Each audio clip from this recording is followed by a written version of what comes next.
So I am back with unit 2 of this unit Marxism. So now we'll be discussing about society and history from Marxist viewpoint. So we have seen that there is a lot of stress on the world class struggle. We know how class struggle plays an important part in Marxist viewpoint. We will also understand the importance of context, which is defined as it is a set of social trends and forces that are working at that time. Society, we have seen that society is important from the viewpoint of history, that past is important to society in order to understand society, what's going on in that society. Also, we'll talk about the two different classes in society. One is the dominant, or we can say the two groups. One is the dominant group, another is the dominated group. So between these two dominated groups, we see the existence of middle class. Middle class is kind of has a middle position between oppressed and the oppression, and middle class is often filled with a feeling of self-deception because they feel that there is an independent and objective position which is possible, but that is not actually true. So, because social reality is always biased. Now we talk about the working class. Working class is also known as the proletariat.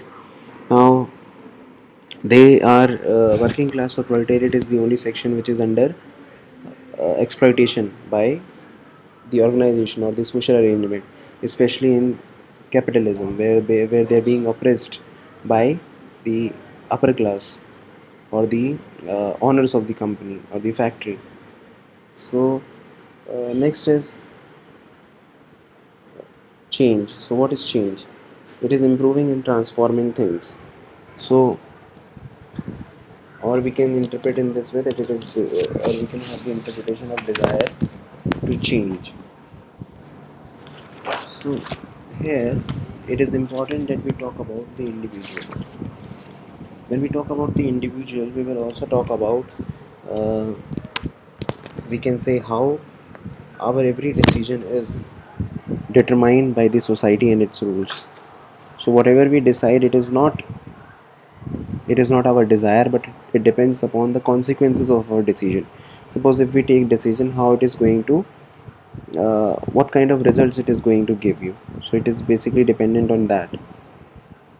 So our every decision is dependent upon the consequences and not our desire. It means we are being uh, something is working over us, all right, and it is not so easy to bring about change too. Now we'll try to understand what is social reality. So social reality talks about the social environment or our surroundings is mostly influenced by the economical, political, ideological, and cultural factors. And as I talked about the individual desire and the general social factors. So, for example, if you think about planning for your career, so you know that you need a stable job after you finish your education.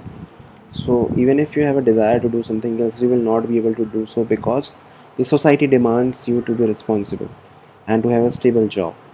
So, your planning for your career is simply a decision that is being controlled by the surroundings. Next is the structure or the mode of production. So we know from the Marxist point of view, production is the most important and crucial aspect of human existence. Uh, Without the production, anything is not possible. Unless we produce, that is the only way through which we survive. Now, man is distinguished from animals by consciousness, religion, or you can take any other thing to differentiate it from man. Next, we talk about the organized activity. Now, what is organized activity? It talks about the production and distribution of things. For example, market. Market produces things as per the demand of the products in the society. So, it's a process of production and distribution. It also gives rise to the employer-employee relationship. Now, though the people are working for the production of things, but here human himself acts as a commodity because the employer hires you, and when the employer hires you, you also have a price, all right. You have a price and you have to work at that price, and that is your wages. So you are given wages for it. So this was the structure and mode of production. Next is production relations. So what are the production relations? Whenever you are hired for something, you are giving wages for your for the kind of work that you do, so which is called labor power. Okay, and this is the economic mode of production. So it talks about the combination of how do you produce and what is the means of production. So this is the capitalist mode of production, where there is an owner of a factory. He hires some people. These people come from a different part of the city. They now since the arrival of uh, machines and other things, steam engine or anything, it all got situated at a particular place. Workers used to come from a different location and they used to work there. Some new jobs like supervisor, they also started existing. So here we see that they're just given the wages and the surplus. Marx definition of the surplus produced, it remains with the owner. Next is the social nature of mode of production. So there are two things working over here.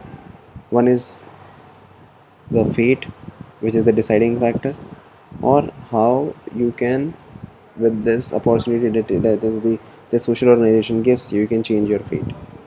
So these are two clashing things that exist.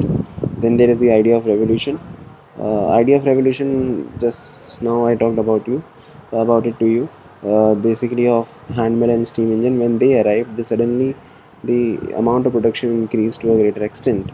So when the production increased, see, it required more number of people. So there is a kind of migration of people from the outskirts to the main place, and the concept of factories existed, and a new form of economic production started. So earlier, the only rich people in the society were the aristocrats, landowners, or who had income from other sources from the starting. Now there is another uh, class of rich people who are known as industrial bourgeoisie. So this system of surplus produce and wages to the workers existed. And lastly, we come to Matthew Arnold, who sees that literature has value because it of its engagement with moral and spiritual issues of the time. So literature, why is it important? Because it engages with the moral and spiritual issues of that time. So this is what is all discussed in the unit 2. If you have any questions, or I just request you to, whenever I explain this, start making notes of the important points, and then you can expand on these points to write your answers. Thank you so much. I will be back with unit 3.